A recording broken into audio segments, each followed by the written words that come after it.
All right, Damon, so I had mentioned this morning, but it's kind of crazy to think about. This is the last Monday of October, right? Because next Monday is November 1st, and we're just rolling right along. The end of the year will be here before we know it. And this weekend seemed like we were trying to make it feel more like late October, but today we just flipped the switch again. Yeah, I've everybody in my apartment complex mowing their lawn, and it's like, wait a minute, are we in late October still? I know, I have geraniums that are still outside. Yes. I don't think that's supposed to be happening right now. It's not, but I mean, we're still experiencing all of this warmth, and yesterday we started trending back in the warmer direction. 67 was that high temperature yesterday with all the clouds that we dealt with, but today it's getting even warmer still, and rightfully so. Look at how blue those skies are, and this is deceiving because it is sunny as can be just after noon here on this Monday, but once we get toward 5, 6 o'clock, these skies are going to be a lot darker. 70 degrees that current temperature, so we've already easily surpassed the high temperature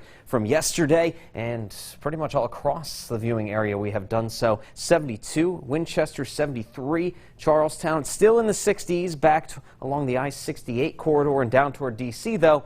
We're talking middle 70s. And all of this warmth is ahead of the next storm system, the next cold front that's going to move in later on today. There's all that ample amount of sunshine, but clouds are starting to build back in on occasion back across the Appalachian Mountains, and there's why. There's a low pressure center churning away right over Illinois and Indiana. Now, there's a warm front that is extending across Pennsylvania and New York, but notice how the center of this storm, it's slowly tracking toward us with this cold front moving in as well. What that's going to do is create a good solid line of rain and storms later on today, right about the time the sun sets between 6 to 7 o'clock. It's going to turn rather stormy out there. It's going to be pretty soggy then overnight, even after the storms wrap up, then windy and cool on the other side of this storm system for us on Tuesday before another strong system moves in toward the end of the week that's going to bring another solid round of very steady rainfall. But for now, our main concern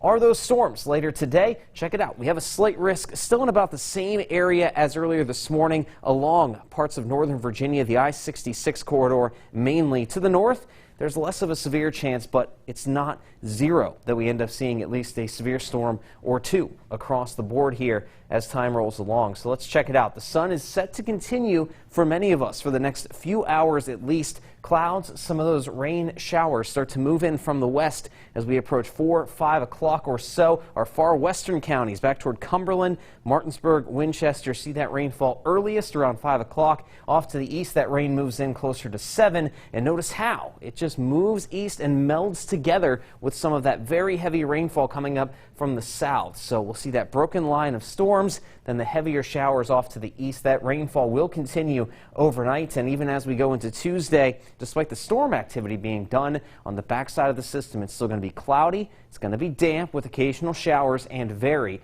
very windy at times, as we could have wind gusts as high as 35 miles an hour on Tuesday. And speaking of wind, that's the main threat we're going to have to deal with any severe storm that does develop tonight. There could also be some small hail, maybe 1 or 2 locations that see the very heaviest of the rainfall have some minor flooding issues. But it's been dry enough all month that we haven't had to worry about that and won't have to worry about that too much here today, but no doubt about it, the gusty wind threat is the main concern. After the damp day tomorrow, we are going to be quiet on Wednesday, and then that next system moves in late Thursday. The rain really comes down on Friday, but by the holiday weekend, Halloween on Sunday, things are looking pretty good for those trick-or-treaters that are going to be out and about.